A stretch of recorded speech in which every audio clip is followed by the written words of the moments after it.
नमस्कार, मी जयश्री रेसिपीमध्ये सर्वांचे खूप खूप स्वागत आहे.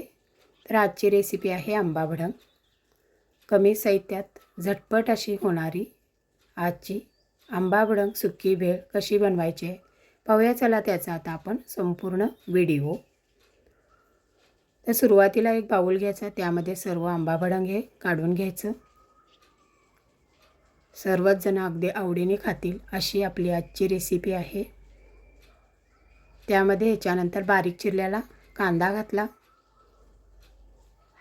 टमॅटो घातला, फरसाण.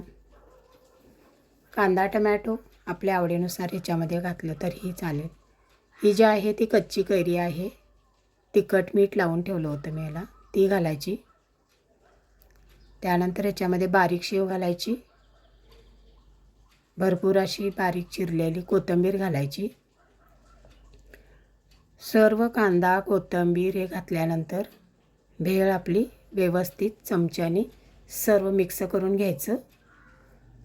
सर्व मिक्स झाल्यानंतर खूप छान अशी चव येते आपल्या भेळला. पहा किती झटपट झाली ना आपली आंबा भडंग ही सुक्की भेळ. मुलं तरी अगदी आवडीने खातात असे पदार्थ. चटपटीत पदार्थ मुलांना तरी फारच आवडतात. भेळ आपली आता तयार झालेली आहे. एका डिशमध्ये मी ही भेळ सर्व करते.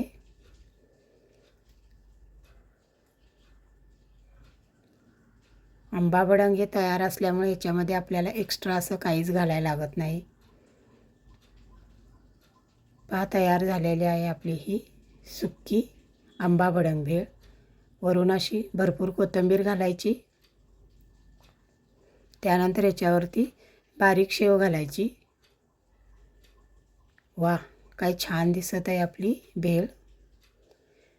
मग कशी वाटली माझी ही आजची झटपट आंबा भडंग भेळ. ही जर माझी रेसिपी तुम्हाला आवडली असेल, माझ्या चॅनलला लाईक करा, तुमच्या फ्रेंड ग्रुपवरती शेअर करा. माझ्या चॅनलवर जर तुम्ही नवीन असाल, सबस्क्राईब केलं नसेल तर लगेचच सबस्क्राईब करा. आणि सर्वात महत्त्वाचे, खात राहा, आनंदात राहा. आणि संपूर्ण व्हिडिओ पाहिल्याबद्दल धन्यवाद. पुन्हा भेटू अशाच नवीन नवीन रेसिपीसोबत. तोपर्यंत बाय बाय.